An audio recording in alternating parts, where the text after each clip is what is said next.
More than a decade ago, Lena Dunham rose to fame as the comedic force behind the HBO hit series Girls. In her new memoir, Famesick, out today, Dunham candidly, hilariously, and sometimes painfully explores how she balanced her sudden celebrity with chronic illness, addiction, and trauma.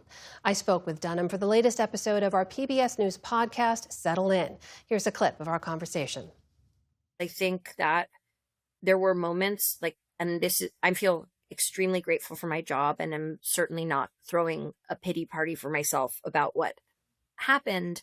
But at the same time, I was looking around at my friends' lives who were still maybe having the chance to figure things out in a more private way, to have more spontaneous experiences, to travel, to sort of live a more quintessentially 20-something life. And I was recreating a 20-something life on screen, but I was basically never not at work.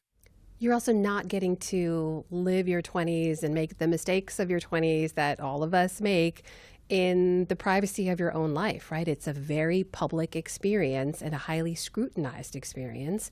And all of this, we should remind people, it's all unfolding at a time when blogging is taking off and social media is taking off, and everyone on the internet has a hot take and an opinion that they really want to share in that moment. And you bore the brunt of a lot of that, right? A lot of it was focused at you in a really intensely, a lot of times unkind, personal way.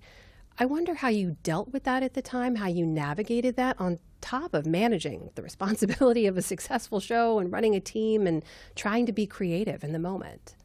Well, I think, firstly, I'm going to hook onto two things you said. One is, I think, talking about the fact that this was the rise of blogging. I mean, I've said, I remember joining Twitter the year that Girls started. I remember posting my first Instagram photo. This was sort of the wild, wild west. And now we've become used to, I don't know, the Grammys happen and then everybody gets on with 57 opinions about Sabrina Carpenter's shorts. And we are used to that cycle, but it was new. And people were trying to figure out what it was and what it meant.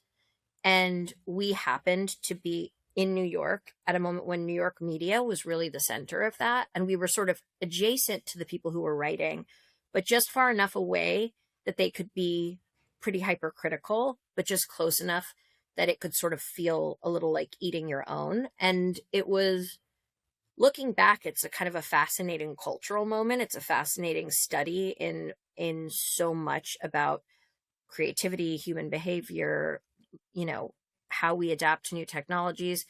I wouldn't say in the moment it felt like an incredible cultural study. In the moment, it felt like I was just fighting to survive. Truly. And in terms of how I dealt with it, I loved what you said about holding on to your creativity. That was always the most important thing to me, which is what do I have to do to be able to continue to do this thing that got me here, which is write and direct and make this work.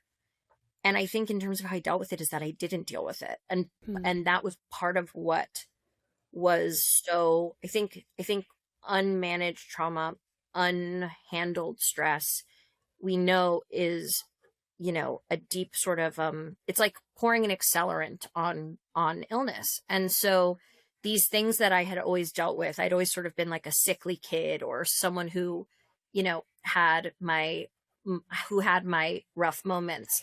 But suddenly that was neck and neck with the rest of my life as the most kind of the loudest theme. I wonder what all of that means for your relationship with social media today. How would you describe that? How would I describe my relationship with social media? I'm really lucky because I have some people, I have a production company, and the young folks who work for me are very online. So they let me know if there's things that I have to know about or things that are special or amusing or really good memes, scandalous TikToks that one must see. At the same time, I really treat it more like a part of my job. I have a social media manager. I have a creative director, and those are people that I sort of engage with in terms of what is an interesting and new way for us to use social media, but I'm not actually on the apps dealing every day with people's perceptions, which I recognize was a pretty unhealthy cycle for me. And and I'd argue a pretty unhealthy cycle for anyone. And I look at what it means to be a young celebrity today, which is you don't just have to be an actor or a singer or, you also have to be a content creator. And that means engaging with all of these voices. And I do think we'll find sort of the same way that we're learning how spending so much time on a screen is affecting the human brain. We're going to learn what this is doing, but it's going to take a little bit of time. And I think about it the way we think about the fact that, like, we didn't know in the 1940s that smoking was bad for you. And so for a while, you just get to smoke cigarettes with impunity until one day we discover the truth. And I think we will learn the same thing about social media, and it's certainly not going away, but learning how to mediate it in our lives so that we can actually engage with what's in front of us. Whenever I talk about this, I feel like I sound like my father talking to me when I was 23, but I'm going to be 40 in a month and we all get here. It happens fast, doesn't it, Lena? It happens fast.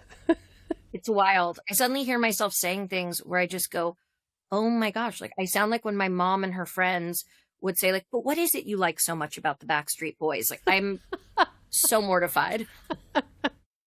And you can watch that full conversation and all episodes of Settle In on YouTube or wherever you get your podcasts.